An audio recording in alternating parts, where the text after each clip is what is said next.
আপনি কার্যত আজকে মাথা নাড়া করলেন কেন? দেখুন, আমরা 6 বছর ধরে কর্মরত শিক্ষক শিক্ষিকা। 2006 সালে আমাদের SLST পরীক্ষা হয় এবং আমরা সেই পরীক্ষা দিয়ে যোগ্যভাবে বৈধভাবে উত্তীর্ণ হয়ে রাজ্যের বিভিন্ন স্কুলে আমরা কর্মরত শিক্ষক শিক্ষিকা। কিন্তু দেখলাম যে হাইকোর্টে আমাদের প্যানেলটা আমাদের কোনো রকমভাবে কোনো দুর্নীতিতে নাম না থাকা সত্ত্বেও পুরো প্যানেলটাই বাতিল হয়ে গেল।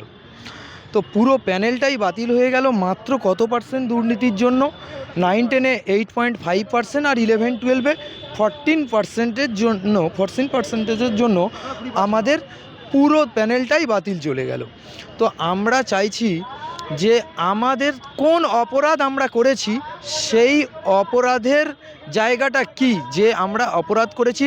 হাইকোর্ট 17খানা পয়েন্ট উল্লেখ করেছে, সেখানে কোনো রকম কোনো অপরাধের তালিকাতে আমাদের নাম নেই। তাহলে যখন আমি আমার অপরাধটাই জানতে পারলাম না, অথচ আমি সাজাপ্রাপ্ত হলাম, তখন আমরা সেলফ ইভ্যালুয়েশন করলাম, আত্মমূল্যায়ন করে দেখলাম যে আমাদের একটাই অপরাধ ছিল, সেই অপরাধটাই এটা আমাদের অপরাধ।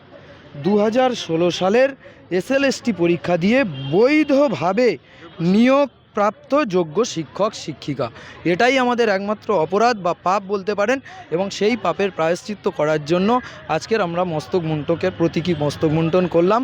এবং যদি এটার মাধ্যমে আমরা মুখ্যমন্ত্রীর দৃষ্টি আকর্ষণ করছি, যাতে মুখ্যমন্ত্রীর সাথে আমাদের বৈঠক হয় এবং তার মাধ্যমে আমরা SSC লয়ার, পর্ষদের লয়ার এবং সর্বোপরি রাজ্যের লয়ারের সঙ্গে আমরা দেখা করতে পারি এবং আমরা আমাদের দাবি দাওয়াগুলো রাজ্যের লয়ারকে বোঝাতে পারি।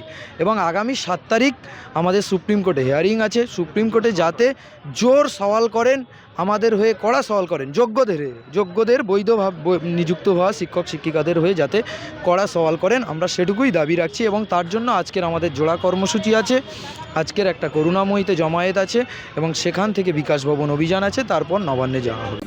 বাংলা হান্টের আরও খবর দেখতে নজর রাখুন। বাংলা খবর মানেই বাংলা হান্ট।